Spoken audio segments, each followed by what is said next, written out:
Don't go. That's right. You are listening to 90.3 WMSC Upper Montclair. It is your host, Nicole Passero, and it is currently 6:59 a.m. on September 19th, 2023. It is your Tuesday cast today. With me today, I have my co-host. Let's go to me, Cam Martin. And today we will be discussing climate change, how to vote, Montclair State's 7th ranking for social mobility, and more. We are going to hop into our fourth story with leaders are hoping to combat climate change. Experts are hoping that attempts to improve the sputtering global public health system to curb global warming through collaboration in order to create a better system for handling the issue. Leaders of the World Health Organization and upcoming climate negotiations said that for the first time, they are going to devote a day during December climate to talk about public health issues. Vanessa Carey, the World Health Organization's special envoy for health and climate change, said, quote, "Climate change is killing us, and climate change is a health crisis. We shouldn't be measuring our failures in degrees Celsius, but in lives lost." As Climate Week starts in New York, leaders looked at the health as a key part of the climate change fight, saying better and more spending on health was crucial. A UN report from the beginning of the month showed that the world is way off track in its efforts to fulfill the 2015 Paris Agreement and limit future warming. The COP28 president said 7 million people a year around the world die from air pollution. So obviously we can see the climate change has been affecting, the country so widely, especially, this past summer, going into the Canadian wildfires, moving to all these hurricanes, Hurricane Lee, Hurricane Niger that's been going on now. And it's definitely affecting our health. It's going to be affecting the future of our generation. And it's something that we all need to do to keep our earth clean, to keep our air clean. The temperatures have been insane recently. One day it's so hot, the next day it's freezing cold, and you just never know. That's going to affect our health, especially as we enter into, the flu season this fall, going into all of that. But how do you guys feel about climate change, and what do you think we can do in order to limit it from happening? I would say the first thing we should do, step by step, do our role, whatever it takes to, one, not litter. That's a good that's a good start. What was it? Reduce, reuse, and recycle. Yeah, I remember hearing that in like kindergarten. That was probably from my college. That's beside the point. Anyway, on top of that, if possible, carpool, because if say that that the five of us are going to one place, why would have to take five separate cars to go to the same place? Like this doesn't make sense. On top of another thing too, find ways to, walking is a great way to not use healthy. It's healthy if you're able to, if you're able to walk, just go for a walk. It's a nice way to travel, and it helps the environment, and it's enjoyable. Playing music, you'll be able to do some things like that. Exactly. Other things too, speak up. There's things that are going on in the world that we have the power to, I wouldn't say stop, but at least slow down. Being able to have the ability to, hey, let's just chill out, and you see somebody, we're going to talk about this later on about the votes. You see someone that leans one way, but they're having these ideas of not being for the climate, things that are harmful to the environment. That's a turn to be like, hey, maybe let's listen up to hear what this guy has to say, but let's not just take advantage of that way. Just be mindful. Just know things how to help out, because at the end of the day we have one Earth, and we're not getting it back if we keep treating it like this. Exactly, you're so right. And adding on to taking ways as humans that we can limit climate change, and we can help improve the health of our earth and the health of ourselves. This is according to the New York Times. Climate protesters marched in New York calling for an end to fossil fuels. How we're talking about gas emissions, oil, especially now that the auto worker strike has been going on. That's a huge thing going on. We talked about it yesterday on the Buzz, but in Manhattan, this is all according to the New York Times again, but in Manhattan, protesters are demanding the world leaders quickly pivot away from fossil fuels that are dangerously heating the earth. And the Biden administration has shepherded through the United States' most ambitious climate law and is working to transition the country to wind, solar, and other renewable energy. But it also has continued to approve permits for new oil and gas drilling in most instances because it was required by law. So as we can see here, Biden administration is trying to take measures to actually help this issue that's going on for so long, which is, good to see for our country, for our own benefit, and for our health. But later on in this hour, we will be having an interview with the I cannot speak. The urban garden coordinator here at Montclair State University. She is going to be discussing the urban garden at Montclair that we actually have, what they grow, and how the urban garden has been helping the effects of climate change and helping our earth stay clean. To move on from climate change, we're going to be moving on to today, which is National Voter Registration Day. How'd you know that was the day of today?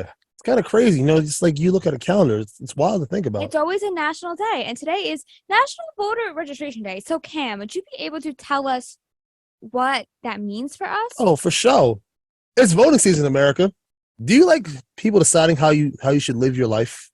Do you think you should have a say in how things are ran in your community, county, state, or even country? I mean, you live here, so why not say something about it? Today being National Voter Registration Day is a perfect time to tell you folks in Connecticut, New York, and New Jersey, tri-state area, on how long you have until your deadline comes up. So in Connecticut, to register to vote at the general elections, your application must be postmarked or received by voter registration agency by the 7th day before the election, aka 7 days before the election day. Or you may register in person with your registrar of voters by the 7th day before an election. In New York, the deadline to register online to vote is October 28th. You got a little bit of time, but speed it up a little bit. The deadline to register by mail to vote and postmark is October 28th. The deadline to register in person is October 28th. The deadline to request a ballot by mail, and it has to be received by October 23rd. The early voting period runs from October 28th to November 5th, but dates and hours may vary based on where you live. So Nicole, if you being a New Yorker, you got a little bit of time, and you got that too. But I'm all good though. Oh, that's good. That's good. I'm all set. You're all set. You're prepared. I'm prepared. I'm ready for this. That's what Billion Americans all about. In New Jersey, the deadline to register online to vote. The Garden State. Yes, the home. The online registration is Tuesday, October 17th. By mail to vote and is postmarked by Tuesday, October 17th. And the deadline to register in person to vote is Tuesday, October 17th. Kind of crazy how New Jersey has everything all figured out, but every other state doesn't know. But we were just talking about this before. I do not recall a thing of that being said, but that's true. New Jersey has things figured out, I guess, but they do have it figured out. The most important thing forgot that most important thing is just be able to you have the opportunity to vote. Go do it if you want to. Exactly. But it's your life on the line. It's your choice too. It's your choice. It's your decision. But at the end of the day, you live here. Why not have a say in what you do? Exactly. You, especially our generation, we're teenagers. Not really. Teenagers. I'm grown. I know. I was like, all right, how old are we? No, but we are old.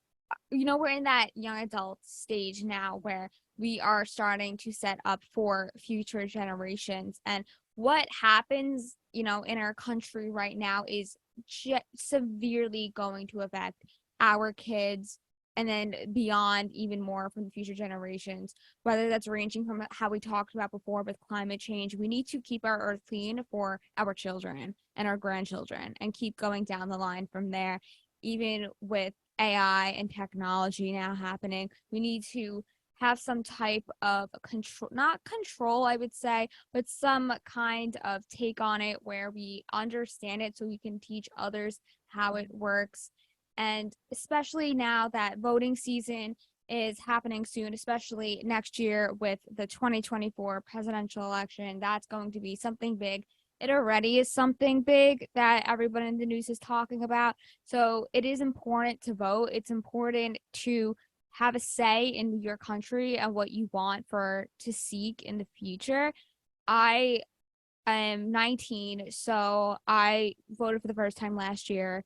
How was it? It was cool. It was definitely an experience. It wasn't, I don't know, it just wasn't what I was expecting. I literally walked in like the room and I was like, it was actually crazy because I was the youngest. I was with my parents and I was like the youngest voter there. And they're like, "Oh, is it your first time voting?" And I was like, "Yeah." And they were like, "Oh my goodness." They literally, like, the whole room started clapping for me. It was weird. I was like not expecting that. Like it was like a show. It was like I was like a Because celebrity. I was like, "All right, hold up. I was just so 18." what that's the thing, because people, especially in our generation, they look at they s- they they don't think that voting is as important. Well, at least Yes, the prior generation, at you're least right. the prior generation kind of like looked at voting like, oh, what, this doesn't matter. This doesn't mean anything for us. Exactly. But the Yeah. fact that you have the courage to go out and vote, it just speaks volume about your the type of person you are, Yeah. and you're all about what you want your voice heard, and that's the essential thing that the older generation wants the young generation to understand. And I realized that too when I was voting, because you really don't see many You're right. it's just that's just the way it is. Because I think our generation kind of has that mindset of like, is this necessary? I'm just one person. Is my vote really going to count? But it could. Yeah, it could be the difference. You can be that like one person that changes the whole entire election by like 1 point. You change the You don't world. even realize. Yep. So go out there and vote if you want to. Yes, it's completely, up to you. It is completely your choice, but it is definitely beneficial for yourself, for your country, for the future. To move on lighter terms here on the Morning Buzz, Montclair State University ranks 7th in nation for social mobility. The U.S. News and World Report has ranked Montclair State University number 7 in the nation and number 1 in New Jersey for social mobility, which is a measure of how well schools enroll and graduate low-income students and bring them closer to achieving the American dream. This ranking is among 435 national universities in its 2024 Best College rankings and marks the first time the university has been ranked in the top 10. Additionally, the university has been ranked number 11 for graduation rate performance, which measures how well students outperform the anticipated graduation rate of those with similar backgrounds at other schools. The results showcase how Montclair's value proposition as an institution offers a rare combination of affordability, high-quality programs, research output, hands-on learning, and commitment to student success. It also explains why students are choosing the university in record numbers since it welcomed their third largest returning student population at more than 22,000 students. So props to Montclair State University here. Congratulations to our university. And I'm so proud, to be a student here at Montclair, ranking so high in the nation for this cause. It's such a diverse school where we are able to see people from all different backgrounds, provide them with an education, in higher ed, because it is something so valuable to our world today in order, to enter the job market, just to gain so much knowledge, gain experiences, gain connections, networking. And I think it's so beneficial for all types of students to come here and, get that education if they are interested in doing that.